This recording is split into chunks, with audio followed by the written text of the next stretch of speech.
अस्सलाम वालेकुम एंड बहुत बहुत ईद मुबारक। आप वॉच कर रहे हैं मेरा यूट्यूब एंड फेसबुक चैनल्स मेरा पोपी। आज मैं आपके लिए बहुत प्यारा एक तोहफा लेकर आई हूँ, एक ऐसी शख्सियत का इंटरव्यू जिसको आप जानते हैं, आपको उनकी पोइट्री पसंद होगी, आपने उनकी बुक्स भी पढ़ी होंगी। और मैं बहुत अपने आप को लकी फील कर रही हूँ कि मैंने उनसे कुछ चंद बातें की और उनसे उनका इंटरव्यू करने जा रही हूँ मैं। I am very very I feel honoured. Anyways, ज्यादा वक्त नहीं लूंगी बोलने में और आपको छोटा सा एक मैं एक इशारा दूंगी या आइडिया दूंगी ताकि आपको पता चले कि मैं किसकी बात कर रही हूँ। बहुत खूबसूरत लिखते हैं, बहुत प्यारी शायरी करते हैं। मैं लोगों से मोहब्बत में अनाएं छोड़ देता हूँ, मैं लोगों से मोहब्बत में अनाएं छोड़ देता हूँ, वफाएं याद रखता हूँ, जफाएं छोड़ देता हूँ। खुले रखता हूँ दिल के रास्ते नाराज लोगों पे, खुले रखता हूँ दिल के रास्ते नाराज लोगों पे, मैं वापस आने वालों की खताएं छोड़ देता हूँ। तो ये पोइट्री, अब आप जान गए होंगे मैं किसकी बात कर रही हूँ, इफ्तिखार इफ़ी साहब की। सो अस्सलाम वालेकुम and thank you so much आपके वक्त का। हमारे व्यूअर्स ये जानना चाहते हैं और हम सब कि कौन है Iftikhar Iffi. Is he a writer, poet, poeter, traveller, कौन? बताएं अपने बारे में कुछ। सुमेरा, सबसे पहले तो मैं आपका बेहद मशहूर हूँ कि आपने इस काबिल समझा कि मेरा इंटरव्यू करें। जिसमें आपने पहला सवाल किया कि कौन है इफ्तिखार इफ़ी, एक राइटर या ट्रैवलर। सैलानी तबीयत हूँ, बंजारा हूँ और घूमता फिरता रहता हूँ। मैं ये तो नहीं जान सका कि इफ्तिखार इफ़ी कौन है, लेकिन ये जो करता है वो मैं आपको बताया हूँ। मुझे ये समझ आई है कि मैं एक सेवक हूँ और मुझे अल्लाह के बंदों के लिए कहीं ना कहीं कोई ना कोई आसानी पैदा करनी है। तो अगर ठीक से समझ पाया कि मैं कौन हूँ तो मैं ज़रूर आपको ही बताऊंगा। क्या ये सच है किताब हाथ में हो तो मोहब्बत का राज होता है? किताब हाथ में हो तो मोहब्बत का राज होता है। मेरा ख्याल है किताब तो खैर है ही मोहब्बत, और मोहब्बत ही सिखाती है। लेकिन अगर किताब हाथ में ना भी हो और आप अनपढ़ हैं, जिसको हम ना खानदा कहते हैं, तो फिर भी मोहब्बत का राज तो होना चाहिए। मोहब्बत का राज दरअसल यहाँ से और यहाँ से होता है, और इस दुनिया की असास अल्लाह ताला ने मोहब्बत पे रखी है। और अगर इस दुनिया से मोहब्बत को निकाल देंगे तो फिर ये दुनिया जो है वो दोज़ख बन जाएगी। तो मोहब्बत का राज ज़बान पर भी होना चाहिए, दिमाग पर भी होना चाहिए और दिल पर भी होना चाहिए। आपका शौक कब परवान चढ़ा? कब आपको पता चला कि ये आपका एक पैशन है, यही आपका एक रास्ता है?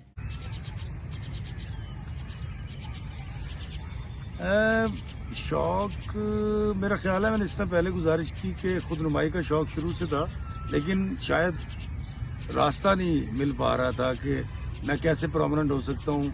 ये मैं आपको जवानी और अपने बचपन की बात बता रहा हूँ, नौजवानी की, कि जब आप चाहते हैं कि आप पहचाने जाएं। अब इस बुढ़ापे में तो खैर वो वाली चीज़ नहीं रही, लेकिन शायद उस शौक को अल्लाह ताला ने यहाँ पूरा कर दिया। तो मुझे शौक था सामने आने का।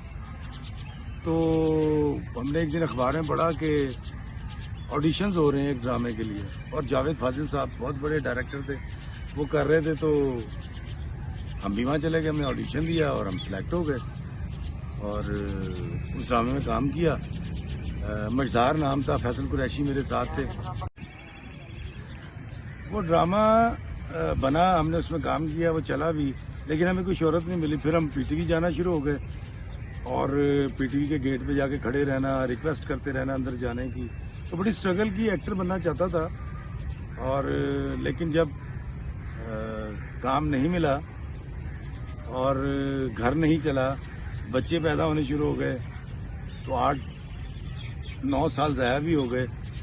तो फिर जिस तरह मैंने आपको बताया, इशफाक साहब ने मुझे कहा कि तुम लिखा करो, और फिर हम लिखने की तरफ आ गए। और जब लिखना शुरू किया तो हमें पता नहीं था कि इसमें बड़ी खुशहाली है, इसमें ज़्यादा इज्जत है, और सबसे पहले पैसे भी राइटर को ही मिल जाते हैं। तो अब एक्टिंग का इतना शौक नहीं रहा। लिखने में ज़्यादा मज़ा आता है और मैं अब लिखना चाहता हूँ, और मैं चाहता हूँ कि क्योंकि लिखा हुआ मेरे बाद रह जाएगा, और अगर मैं कुछ ऐसा लिख गया जो आने वाली नस्लों की मदद करेगा तो मुझे ऐसा लगेगा कि मेरा ज़िंदगी का हक अदा हो गया। आपको देख के, आपकी वीडियो देख के, आपकी बातें सुन के ऐसा लगता है कि जैसे आपके अंदर एक सूफी छुपा बैठा है। क्या आप सूफीज़म पे बिलीव करते हैं? क्या है सूफीज़म? सूफीज़म से लगाव मेरा ख्याल है कि सबको होना चाहिए। पहले हमें जानना पड़ेगा कि सूफीज़म है क्या। मैंने बाबा जी इशफाक साहब से किसी ने पूछा, मैं कहा बाबा जी ये बाबा क्या है, सूफी क्या है? उन्होंने कहा जी सूफी वो होता है जो बंदे को अल्लाह से और बंदे को बंदे से मिला दे, वो सूफी होता है। तो मैंने कहा ज़रा और आसान कर दें, तो उन्होंने कहा जी बाबा वो होता है जो आसानियाँ बांटता है, और छोटा बाबा छोटी आसानी बांटता है और बड़ा बाबा बड़ी आसानी बांटता है। वो बाबा जी इस सिलसिले में एक वाक़या भी सुनाया करते थे कि एक दिन डाकिया आया ख़त लेकर, तो वो उनकी पोती गई और उसने देखा बड़ी गर्मी थी, तो उसने कहा अंकल ठहरें। तो वो डाक लेकर अंदर आई, उसके बाद भाग कर गई, फ्रिज से बोतल निकाली, एक गिलास ठंडा पानी का भरा और उसको जाके पिला दिया। तो बाबा जी कहते हैं कि जो छोटा सूफी होता है या छोटा बाबा होता है वो छोटी आसानी पैदा करता है, और जो बड़ा बाबा होता है वो बड़ी आसानी बांटता है। तो बिल्कुल सूफीज़म से लगाव है, और शायद हम सब उम्र के किसी न किसी हिस्से में लौट कर आसानियाँ बांटने वाले बन ही जाते हैं। तो बेहतर ये है कि अगर आप जवान हैं और आपको ये रास्ता समझ आ जाए, नफ्स की नफ़ी का रास्ता, माफ़ कर देने का रास्ता, आसानियाँ बांटने का रास्ता, किसी की तारीफ़ करने का रास्ता, किसी चीज़ के दरगुजर करने का रास्ता, तो इससे अच्छा कौन सा रास्ता हो सकता है। ये सयाहत का शौक कब से आया? और सिर्फ सयाहत का शौक नहीं, सयाहत के साथ साथ खिदमत खाक। जैसे हम सब जाते हैं, मैं बहुत सी दफ़ा टर्की गई हूँ, और जब मुझे कोई जगह पसंद आती है तो आई टेक सेल्फी, और फिर मैं बाद में उसे फेसबुक पे अपलोड कर देती हूँ, and I am happy like oh मैं यहाँ गई थी।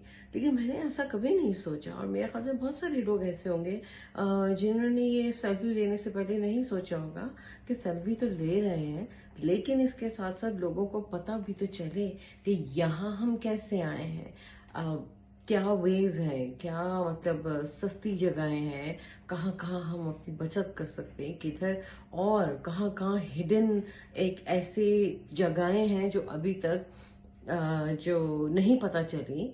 आप ऐसी ऐसी जगहों पे जाते हैं, ऐसी ऐसी मतलब सयाहत, आपको देख के लगता है कि जैसे सयाहत भी आपका एक बहुत बड़ा पैशन है। सयाहत को वक्त देना या इंसानों को वक्त देना, मेरा ख्याल है हम सारे यही कर रहे होते हैं। कुछ शहर घूम लेते हैं, कुछ पाकिस्तान घूम लेते हैं, कुछ पाकिस्तान से बाहर घूम लेते हैं। और खिदमत की जहाँ तक आपने बात की है, इंसानों को वक्त देने की, ये भी खिदमत है। हम सब ये कर रहे होते हैं। कुछ लोग खुशी से कर रहे होते हैं, बाबा जी इशफाक साहब की तरह, कुदरतुल्लाह शाह की तरह, और कुछ लोग ना चाहते हुए कर रहे होते हैं। आप देखें ऐसे माँ बाप जो खुश दिली से अगर कोई काम ना करते हों, या ऐसा वर्कर किसी दफ्तर का जो खुश दिली से ऑफिस में काम ना करता, लेकिन उसको वो 8 घंटे काम करना पड़ता ही पड़ता है। तो पूरी दुनिया खिदमत कर रही है, हमें भी खिदमत ही करनी है। आप देखें ना, ये जो परिंदों की आवाज़ें आ रही हैं, ये खिदमत पे मामूर हैं कि इफ्तिखार इफ़ी और इस जैसे इंसानों को महसूस करो। ये जो घास है, ये जो फूल हैं, ये जो पौधे उगते हैं, सूरज उगता है और डूबता है, हवाओं का चलना, ये सारा इंसानी खिदमत है। जो इंसान के से वादा, इंसानी खिदमत का वादा किया था इन्होंने, ये सारे खिदमत कर रहे हैं। तो खिदमत बंदे को भी करनी है। तो मेरा ख्याल है मैं खुशदिली से करता हूँ। आप कुछ बताना पसंद करेंगे आपकी अपनी नई किताब के बारे में, चिकड़ छोले, जो कि मैंने पढ़ी है, मुझे बहुत अच्छी लगी, और मैं आई थिंक अपने व्यूअर्स को यही कहूँगी कि ये ज़रूर पढ़ें। और बल्कि जिनको बाय करना है, इस कैप्शन में भी आप देखेंगे लिखा होगा नंबर, आई थिंक आपको ये खरीदनी चाहिए। ये एक ऐसी किताब है जिसमें एक अजीब सी अपनायत है, बड़ी खूबसूरत है, किस्से कहानियाँ, छोटी छोटी सी बातें। सो इफ्तिखार साहब, आप लाइक अपनी किताब के बारे में बताएं जो इस वक्त मेरे हाथ में, जो मैंने पढ़ी भी है, एंड अमेजिंगली इसकी कुछ ट्रांसलेशन डिफरेंट लैंग्वेजेस में भी हुई हैं। کچھ بتائیں کیا ہے یہ کتاب، مطلب کیسا آپ کا ایکسپیرینس ہے لکھنے میں اور کیا تھا اس میں؟ چکر شولے میری روحانیت پہ کتاب ہے، چھوٹی چھوٹی کہانیوں اور قصوں کی شکل میں نفس ہمارا، نفس لوامہ، نفس ملیحہ کی اقسام بتائے بغیر اس جذبے کو جگانے کی کوشش کی ہے جس کو نفس مطمئنہ کہتے ہیں۔ چکر چولے یو کے میں دستیاب ہے بالکل، اور یو کے والے جو ہیں وہ 25 پاؤنڈ میں اور یورپ والے 35 یورو میں وہ خرید سکتے ہیں اور ان کو مل جائے گی۔ اس کے آرڈر کرنے کے لیے 0300 948 4477 پر آپ آرڈر واٹس ایپ کر سکتے ہیں۔ اور اگلی کتاب میری آ رہی ہے جی بالکل، اس کا نام ہے میرے عزیزوں اقارب، اور شاعری کی کتاب آ رہی ہے چپ ہی رہنا کے نام سے۔ اور نیکسٹ جو پلان ہے وہ یورپ جا رہا ہوں انشاءاللہ عید کے بعد۔ بہت شکریہ آپ کے وقت کا۔ جاتے جاتے اگر آپ کیا کہنا چاہیں گے اپنے فینس کو، اپنے پیارے چاہنے والوں کو جو پاکستان میں بھی ہیں اور پاکستان سے باہر بھی ہیں؟ جی سمیرا، بقرعید کے اس پرمسرت موقع پر تمام اوورسیز پاکستانیوں کو اور پاکستانیوں کو جو پاکستان میں رہتے ہیں بہت بہت عید مبارک، اور جہاں جہاں میری یہ زبان سمجھی جا رہی ہے سب کو عید مبارک۔ اور عید کے اس موقع پر میں نے ویسے چھوٹی عید پر یہ لکھا تھا، لیکن آپ کے سننے والوں کے لیے، دیکھنے والوں کے لیے کہ کسی بے آسرا سے ہم سہارے بانٹ لیتے ہیں، خوشی کے روز آؤ چاند تارے بانٹ لیتے ہیں، مجھے مایوس آنکھوں کی نمی اچھی نہیں لگتی، میرے کاندھے پہ سر رکھو خسارے بانٹ لیتے ہیں، تمہارے درد کے قصے اگر کوئی نہیں سنتا، میرے کانوں میں سب کہہ دو سہارے بانٹ لیتے ہیں، کسی کو میں سہارا دوں کسی کو تم سہارا دو، ہمارے گرد ہیں لاکھوں بیچارے بانٹ لیتے ہیں۔ اور چلو اس عید پہ ہم ایک نیا سا کام کرتے ہیں، رقیبوں سے گلے مل کے چھہارے بانٹ لیتے ہیں۔